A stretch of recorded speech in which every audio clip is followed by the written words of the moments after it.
Hey everybody, my name is Jerry. I'm the Goo on Instagram, and this is my 2020 Harley Davidson Road Glide. Well,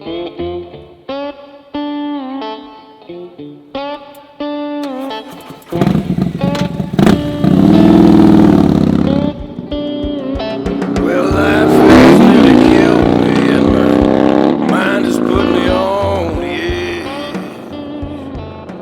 edge. So my prior bike was my 93 FXR, and I put a lot of time and money into that, and it was a great bike, but with all the long distance riding we were doing and my 5-speed and the smaller tank, I was riding with everybody who had baggers. You know, they got 6 gallons, they got 6 speed, so they could run 100 miles an hour all day long. So when I realized that I was transitioning over to long distance riding, I knew I had to sell the bike to get the Road Glide, which is built for that style of riding. So I bought this 2 years ago. I sold the FXR to Danny Dixon from Dixon Flannel. He bought it off me. And ever since I've had this is my new favorite bike. Lord, don't it burn my eyes.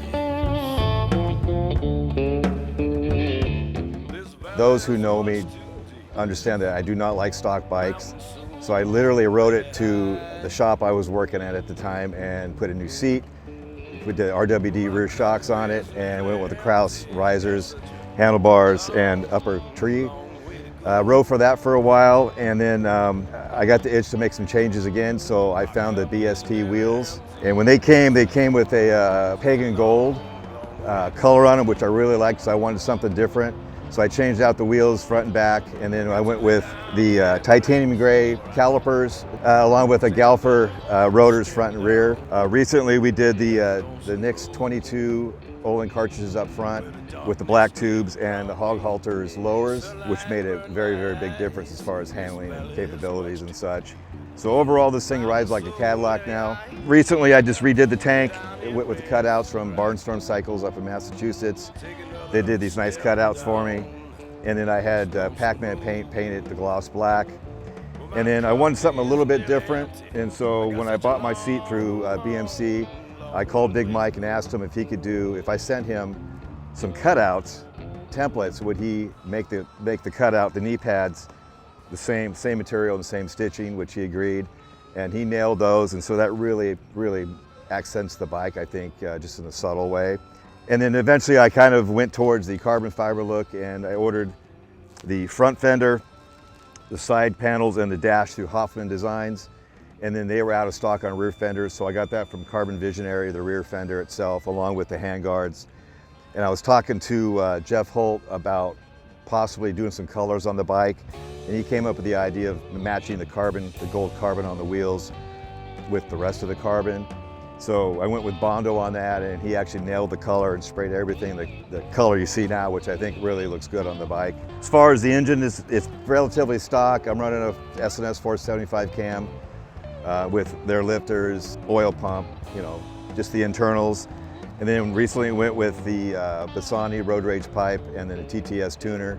And I had Josh over at RPM Racing tune the bike, so it runs really, really well now. Some of the more recent upgrades is I went with a Trask Swing Arm.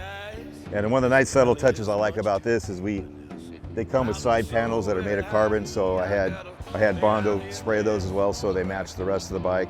One of the nice things I do like about this bike is we went with the digital gauges by Koso, so I wanted something a little bit different.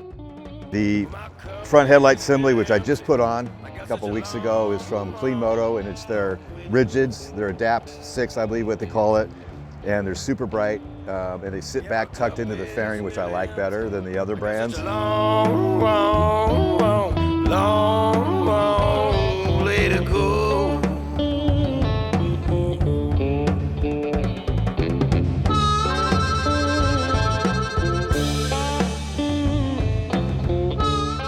I don't like short trips, I like long distance rides, and so once a year we plan a big trip.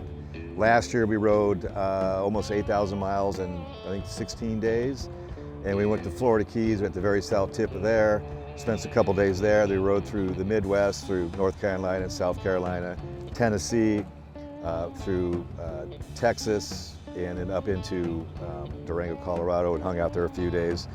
And spent some time in Oregon. We probably hit 20 states on that ride. And it was a long time to be away from home, but it was well worth it on this bike because I built it for long distance and comfort. So it's been a great bike as far as that. I built it the way I want it. There's nothing I would change on it. And it's for me and my riding style and the people I ride with, it's the perfect bike for me.